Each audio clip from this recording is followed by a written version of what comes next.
இந்த உலகத்திற்கு கொடுத்த என் பெற்றோருக்கும் இந்த மேடையில் மிக பெருமையாக தலை நிமிர்ந்து நிற்க வைக்கும் என் கணவருக்கும் நன்றி சொல்லிட்டேன். நான் பேசுறேன். நிஜமாலும் ரொம்ப சந்தோஷமா இருக்கு. ஆக்சுவலா நான் ஃபீல் பண்ணியெல்லாம் கண்ணீர் விடல, சந்தோஷமா தான் கண்ணீர் விட்டுருக்கேன். ஏன்னா கடந்த 6 மாச காலமா அந்த மனுஷனோட வாய்ஸையும் அவரோட உருவத்தையும் நாங்க ரொம்ப மிஸ் பண்ணியிருக்கோம். இன்னைக்கு இந்த பிரம்மாண்டம் திரையில நீங்க காமிச்சீங்க. அதுக்கு கதைக்களம் மொத்த குடும்பத்துக்கும் நான் நன்றி சொல்லிக்கிறேன். ஒரு வித்தியாசமான ரோபோவை வந்து நீங்க திரையில காமிச்சிருக்கீங்க. ஏன்னா அவர் எப்பவுமே ஜாலியா காமெடியா கலாட்டா பண்ணிட்டு தான் திரையில வருவாரு. ஆனா வந்து உருக்கமா அவர் எப்படி மகள் லவ் பண்றது அப்படிங்கறத அழகா பிரதிபலிச்சு இந்த திரையில. நிஜமா ஒரு கலைஞனுக்கு மறைவுங்கிறது கண்டிப்பா கிடையாது. இருக்கும் பொழுது தரையிலும், இல்லாத பொழுது திரையிலும் தான் வந்து கலைஞன் வாழ்ந்துகிட்டே இருக்காரு. நிஜமா அவரு திரை மூலமாக எல்லாரும் கண்ணுக்கு முன்னாடியும் மனசுலையும் வாழ்ந்துகிட்டே இருப்பாரு. ஏன்னா ஒரு சீன் முடியும், நீங்கெல்லாம் கைத்தட்டல அவர் இருந்துகிட்டே இருப்பாரு. ஏன்னா அதுதான் அவருக்கு சந்தோஷத்தை கொடுக்கும். கலைஞர்கள் ஒருத்தரும் ஜெயிக்கும் பொழுதும் அந்த இடத்துல ரொம்ப இருப்பாரு. ஒரு கலைஞர்களும் கண் கலங்கி கஷ்டப்படும் போதும் அங்க இருப்பார். எல்லா இடத்திலும் இருப்பாரு.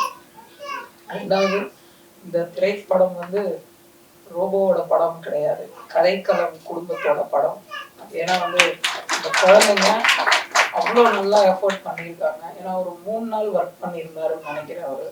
இந்த 3 நாள் முடிச்சு வீட்டுக்கு வந்தோன்னே எங்க 3 பேருக்கிட்டையும் சொன்ன விஷயங்கள் நிறைய விஷயங்கள். புது பசங்க அவ்வளோ ஃபயரா இருக்கானுங்க. கண்டிப்பா பெரிய ப்ராஜெக்ட் பண்ணும்போது அவனுங்க இன்னும் நிறைய ஜெயிப்பானுங்க. இந்த படமே வந்து ரொம்ப நல்லா இருந்தது, கண்டிப்பா உங்களுக்கு பிடிக்கும். நாங்க சிரிச்சுட்டு என்ன சொன்னோம், எங்களுக்கு பிடிச்ச மாதிரினா என்ன நீங்க வந்து வித்தியாசமா பண்ணியிருக்கீங்களா அப்படிங்கலாம் நாங்க கேட்டோம். படம் வரும் அன்னைக்கு பாருங்க. கண்டிப்பா வந்து இந்த படம் ரொம்ப பிடிச்சிருந்தது. ஏன்னா அவரோட அந்த ரிங்டோன் பார்த்தீங்கன்னா, அந்த ஒரு மகளுக்கான பாடல், அந்த பாடல் மட்டும்தான் அந்த மனுஷன் வைக்கல அவரோட செல்லுல. 24 மணி நேரமும் அவன் ஃபோன் பண்ணானா என்னவாப்பா அப்படின்னுவாரு. ஸோ அதை தான் நாங்கள் பார்த்தோம். எங்கடா இறங்கி வந்து எங்ககிட்ட அவர் பேசிட மாட்டாரா அப்படின்னு தான் சீன் பை சீன் நாங்கள் பார்த்தோம். நிறைய விஷயங்கள்ல நான் அப்படி பண்ணிடுவேன் இப்படி பண்ணிடுவேன்னு உங்களுக்கு அவர் நிறைய நம்பிக்கைகள் கொடுத்திருப்பாரு.